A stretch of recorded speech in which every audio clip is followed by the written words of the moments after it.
Good morning. Today we're joined by Thurb Stowell and Mike Tilden. Thurb is a longtime member of the church and one of our older members, if you don't mind me saying, probably one of our oldest members, if you don't mind me saying. And also, Mike is, of course, on staff as our director of youth ministries. So just wanted to gather for another episode of Conversations. So it's very good to see both of you today. You I too. um I want to start by asking you, where have you witnessed the presence of God lately, or signs of hope lately, in the midst of all that's going on? Thurb, do you want to go first? Well, I think I've noticed most in my family that both that live nearby and remote places, and they are all uh, safe and sound. And they're doing volunteer work, and they are also working from home, and it's working out as well as could be expected under the circumstances. I'm glad to know your family is doing well. Yes. How about you, Mike? Where are you witnessing God's love or signs of hope these days? Um, I think most recently I've noticed it with our neighbors. We've got great neighbors that live next door that have um, a middle schooler a middle schooler and a couple of high school twins, and they're outside a lot, as obviously everyone wishes to be, and we're outside a lot. And from a distance, they're just really fun with Jimmy, kind of talking back and forth and encouraging him to play around and run around and chase me. And they're just a wonderful family, and it's nice to be quarantined next to them. So it's been wonderful. That's great. I will say that my sign of hope and just joy this week has been this new hobby we have of bird watching. We bought a, an Oriole feeder at the suggestion of Mel and Laura Tracy are church members who own a Wild Birds Unlimited store in down in Palos, and I thought this was like a great year to start bird watching, since the birds come to us. And we put out an Oriole feeder a few weeks ago, and I mean, the excitement of seeing an Oriole has not started to get old. They are just so beautiful.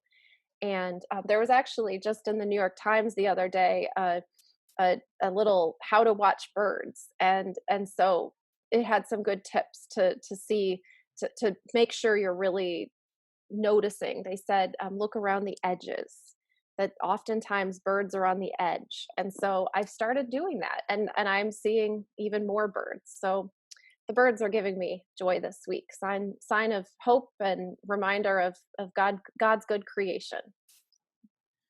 To see Orioles around here is really spectacular. It doesn't happen very often. Well, he told us that we needed to put our feeder out right away, because if we could capture them when they are, just arriving, then they might make us part of their, daily Oh, routine. So, great.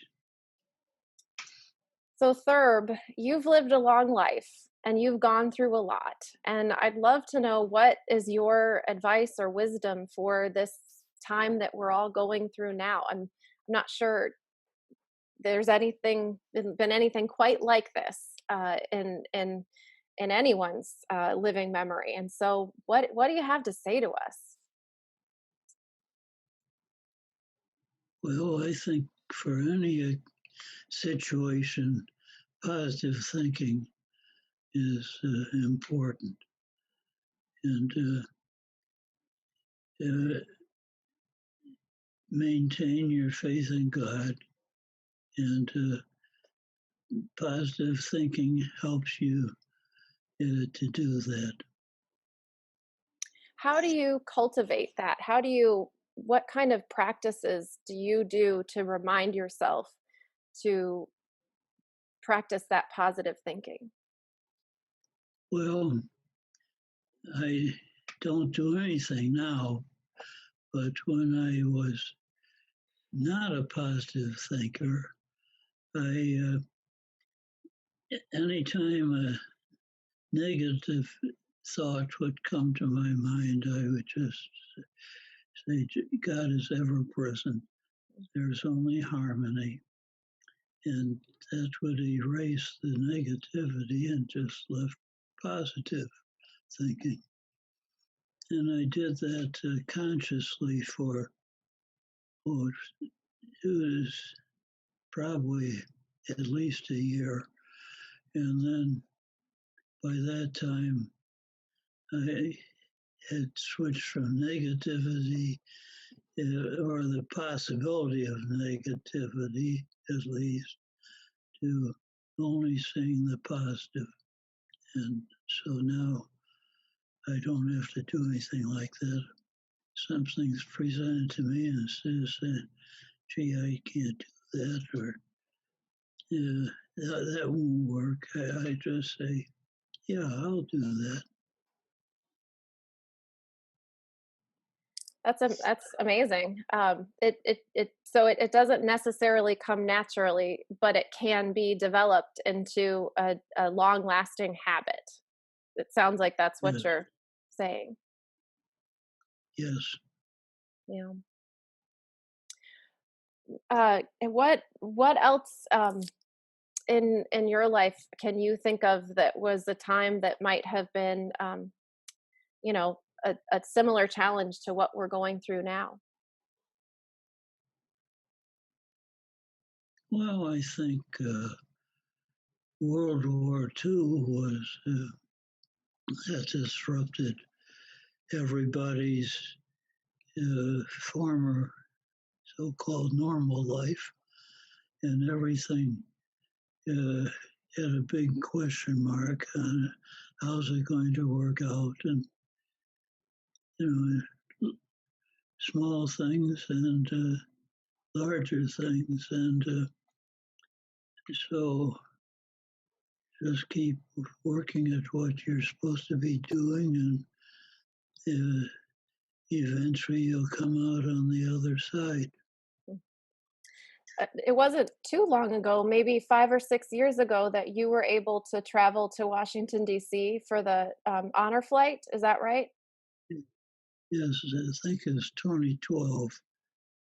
Yeah, I was there at the airport. It was a remarkable experience to witness you coming through the crowd and being greeted by so many friends and family.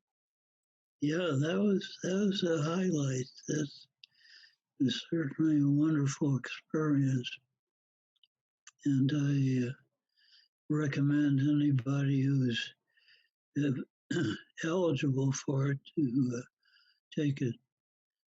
They're they're working with Korean War veterans now for the most part. They take any veteran, but they are conscious of getting the old timers in while there's still time.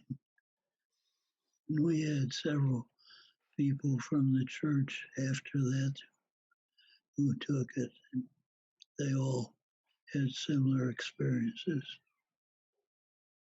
Yeah, what an amazing program that is. I'm so glad that you were able to do that, and that so many of your church friends were able to be there to greet you. That was the most surprising thing. I, I was just planning on getting my car and going home, and then all of a sudden I saw one church member after another, and then all the group all together. It was just great. Yeah. So, Mike, you've had Thurb come and visit PF and be part of a conversation with PF. Can you tell us what was the focus of that conversation? You said at the time it was like a real highlight. So.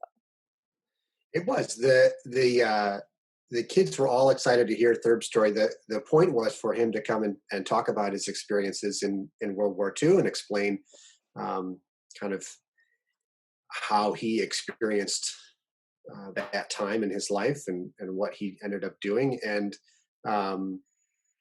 it's a fascinating story. It's not, the typical story. It's not the movie story. It's not the storming the beaches of Normandy story, but it's a really cool, fascinating story. And I think the kids really enjoyed getting that firsthand story experience from someone as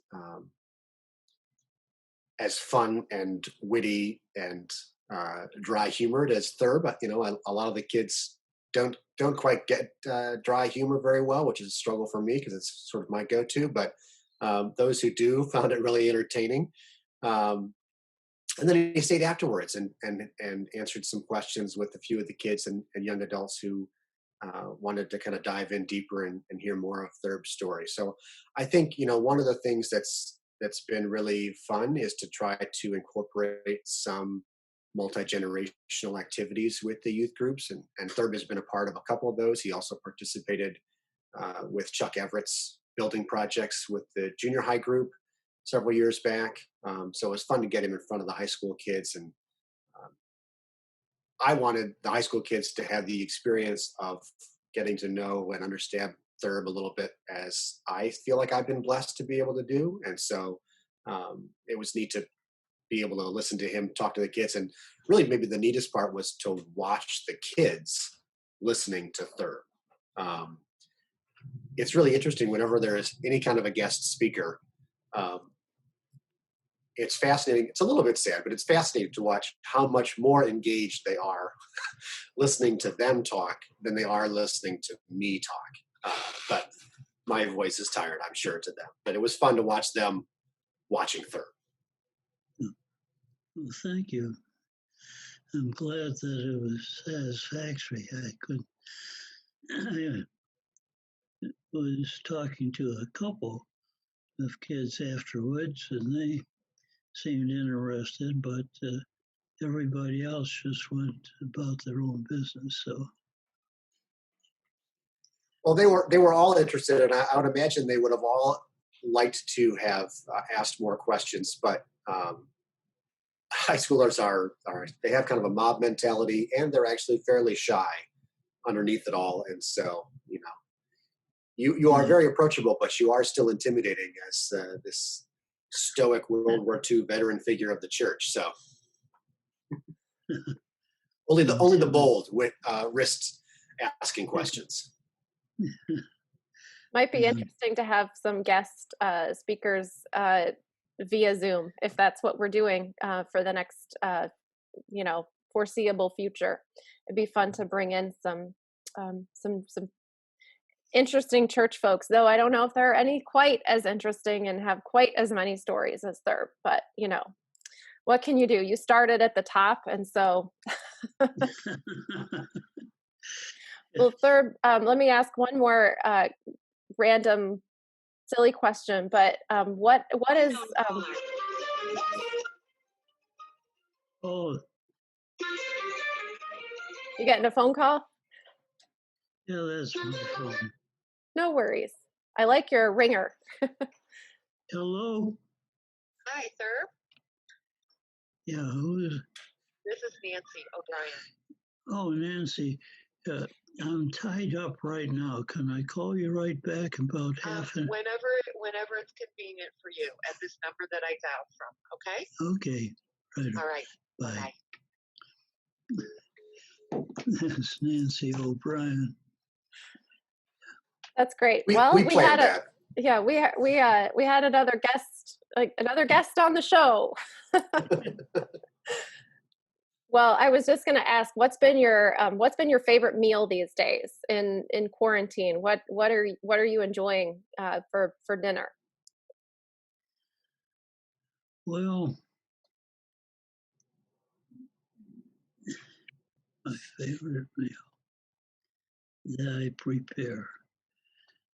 Well, I think it's pork cutlets that I cook on the I have a George Foreman grill and Brussels sprouts and uh, well, I have uh, peas and carrots now that I steam. Um, and I have